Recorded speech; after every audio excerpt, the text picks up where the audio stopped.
This is Grace with Graceful Living. This is the third in the series with Alyssa Smith of Fresh Over Flesh. In this episode, Alyssa is going to show us how she makes food from local sources and how she is able to make banana blossoms taste like fried chicken. Let's visit Alyssa in the kitchen now. This is what I kind of started my business on. Mm-hmm. I seen a video. They was using it from the can to make Sure. fried fish. Yeah. But I see this all the time in Chinatown. Mm-hmm. Being in Hawaii, we have this a lot at our fingertips. So I gave it a shot, a fresh one. Mm-hmm. And yeah, it just like changed my whole entire life. From then on out, I started doing the fried chicken. Yeah. Using banana flour instead. And everyone was so stoked about that. So then all of my signs for my business would say Hawaii's best vegan fried chicken. Uh-huh. And that's what I based my whole business off of. And then I kind of got tired of it. Yeah.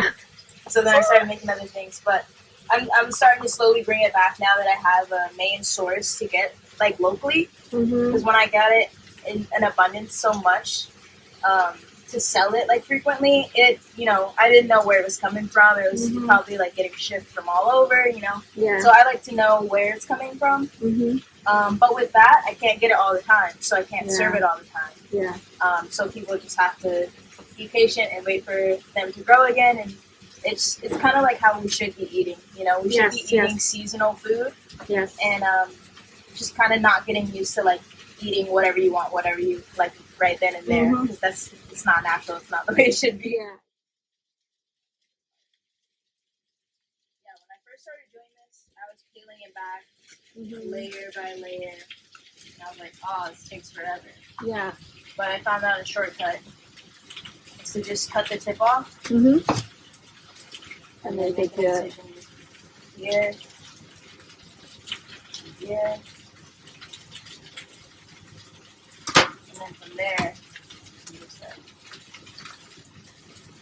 and you have to peel until there's no more red, so I can actually see where the red stops. Yeah. And then get in there.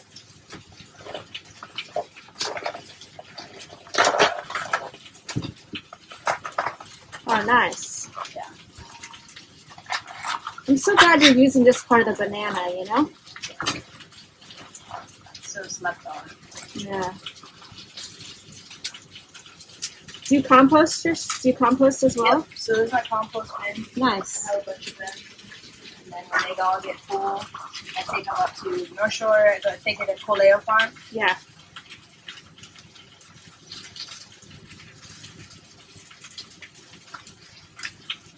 And you can even eat this too. Oh, really? Yep. This is, for a long time, I was just like breaking them, throwing them away. But this is meat as well. Okay. So you make this stuff with that too? Mm-hmm. Oh, cool.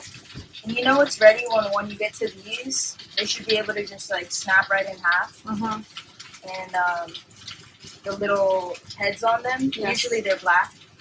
They won't be black anymore. And you should be able to smush it in your fingertips like that. Okay. So I look at these as like bones. Sure. You don't want this in your food. You don't want people like biting into it. Like, what is that? So once you get to that point where you can smash the head in your fingertips, It's ready. you can stop peeling. Yeah. So, what if you open it when it's not ready yet? Is that possible for you to do? Nope.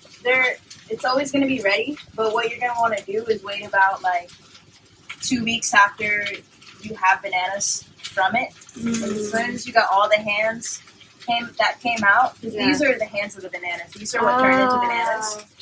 So as it's coming down and unfolding and the leaves are opening up, the bananas are coming out and moving up and turning green, turning into bananas. Mm-hmm. Once all the bananas hands have shown themselves, you no longer need the flour. You can cut it off. And if anything that helps the growth of the bananas, that's energy working to make the flour. Why do they still have those little things inside if those are the hands of the banana? Just because it's going to just always want to make more? Always wanted to make more, yeah. Yeah. And then, not all of them are going to make it. Yeah. It's just like seeds, how like fruits have a bunch of seeds in them. Yeah. Not always going to make it. Yeah. And then you could also put it in a pot and cook it for like 8 hours in boiling water. Yeah. But an updated modern version is if you have an Instapot, which is really Oh, good. that's so much easier. Just pop them in the Instapot. From there, you can put it in a broth, or it works in just water. Sure. Water, some onions, salt, lemon is always good, bay leaves.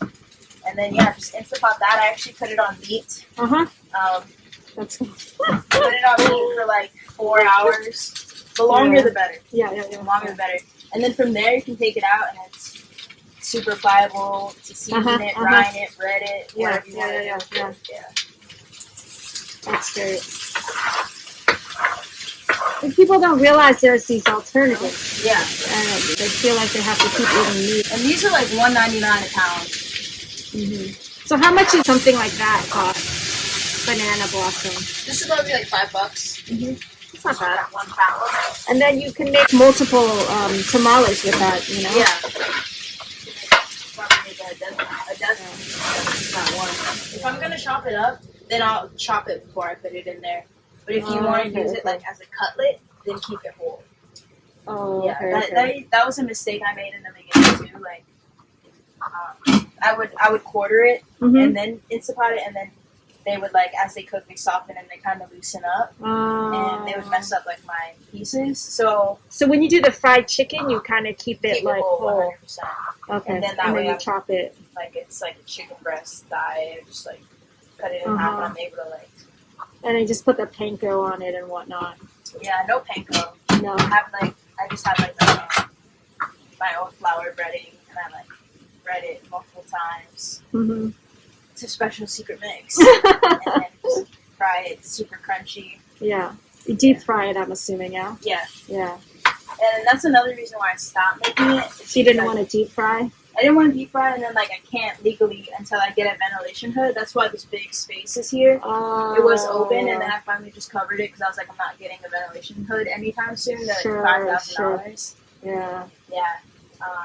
So yeah, I'm not allowed to fry anything without a ventilation hood. Well, you don't want to anyway. That would be like nasty, all the grease and everything. Yeah, and it's a lot of work. You gotta like clean your grease out, and if I had maybe like a brick and mortar full restaurant, some guys I could hire to do the dirty work. Do it, I know, right? Then why not, you know? And then, because another battle I have is like, I don't want to do that because on the day-to-day, like, I don't eat like that, so I wouldn't want to serve that. But there's also the argument that it's a way to introduce veganism to people who think aren't that open that's to not it. possible. Yes. They're like, oh, I'm going to miss this. Yes. But then when you show them that that's possible, it just kind of, their mind expands a little bit. Yes.